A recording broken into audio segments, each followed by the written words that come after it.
Hi peeps, it's Caroline from Mystery Hair. I just wanted to welcome you to my first tutorial. I will be testing out one of the sketchbooks that I got at Paper Chase the other day, and it's a well-known brand. It's Moleskine. I don't know how people like to pronounce it. I like to say Moleskine. So yeah, I hope you enjoy. Okay, bye.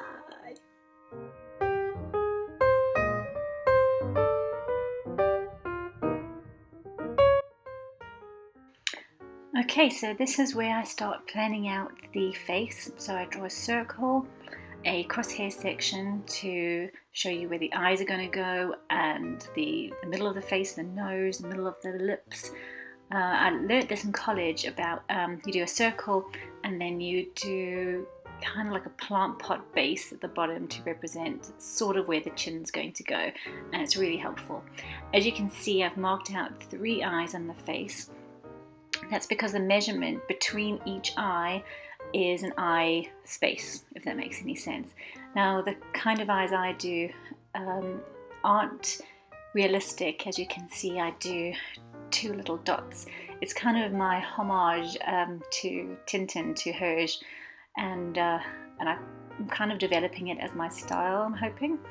Right, so now I'm planning out the hair so that I can work out how the face is actually shaped. And as you can see, I'm marking out where the chest and the shoulders are with my circles, and I'm now copying the hair, but as well I'm planning on how to individualize the hair so that it's in my own style as well. Here I'm drawing the neckline, trying to make it a little bit angular as well. I kind of like the idea of making her a little bit kind of geometric in places. And I'm just doing a bit of tidying up, getting rid of some of the pencil lines in the background. And I noticed that she was a little bit scowly, so I've turned her smile up a little bit more as well. Marked out where the shading on her face is going to stay. And a few of the key points that I want to match out. I'm thinking to do her hair kind of like dreads. In the photo it's sort of dread-like. So now that I've finished planning it out, now I start doing the pen work. So this is quite a thick pen that I'm using. So what I'm doing here is I'm just marking out the very blackest parts of the image and trying to carefully put that in.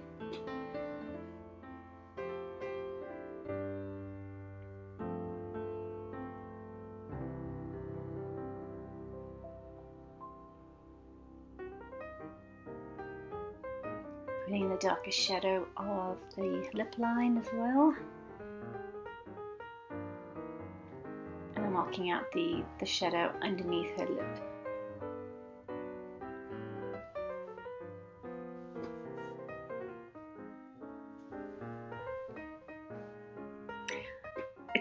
Another trick I learned in college is that when you are working over something that can lift up, so that, for instance, the pencil, if you rest your hand on the pencil and just keep sliding your hand across the artwork, the lead of the pencil starts to smudge, and you can always rub it away, but it's really good practice to cover up where your hand is leaning on, and that way you can preserve the integrity of your illustration. So if you are doing it in coloured pencil, for instance, that can be quite smudgy as well, then this is a technique to just make sure that everything is safe while you're kind of putting it together. And then afterwards, when you're finished, you can spray it with some fixative if you want to.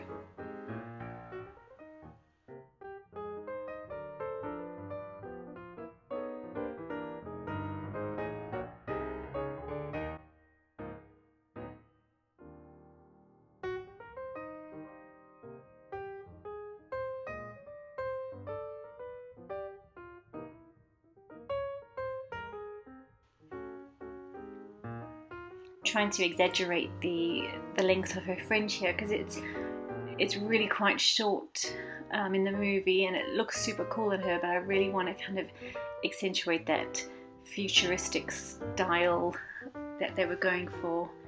and I'm still just carrying on marking out. Now there's a whole section that unfortunately my camera didn't film, which is me doing the shading on her face.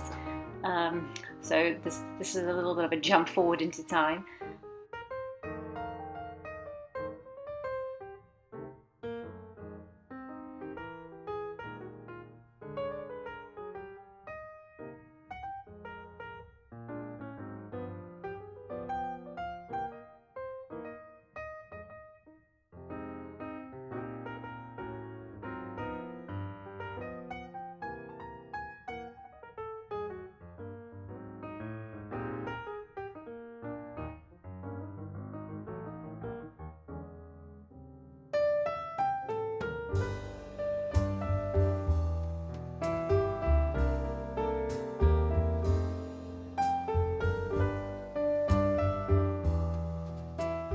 And there you go. It's all finished. Now if you have a look a bit closer, you can see the details. I wasn't too happy about the shading in some of the areas, so I went over that again later.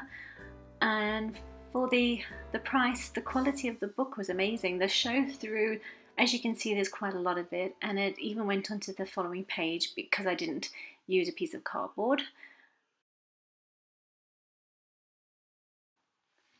So after my illustrations all complete, I decided to do a digital version of it. So what that means is I took a photograph of the drawing and then I put it into my iPad. I use Adobe Sketch to do my drawings on my iPad Pro because I have the whole program, but I want to do a test of Procreate at some stage as well. I would love to know if you want to see a tutorial in more detail on the iPad Pro where you can see all the tools that I use and everything, then that would be perfect.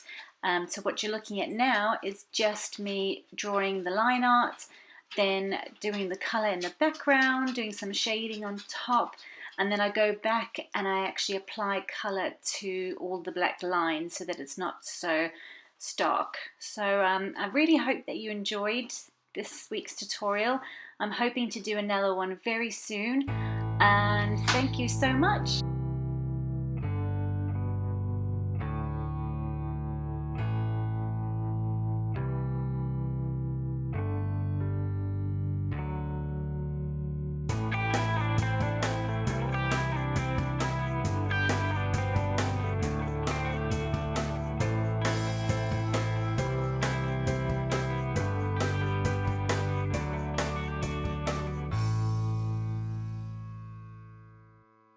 And here's my daughter with a very important announcement. The announcement is our rules, son! And please make sure to subscribe.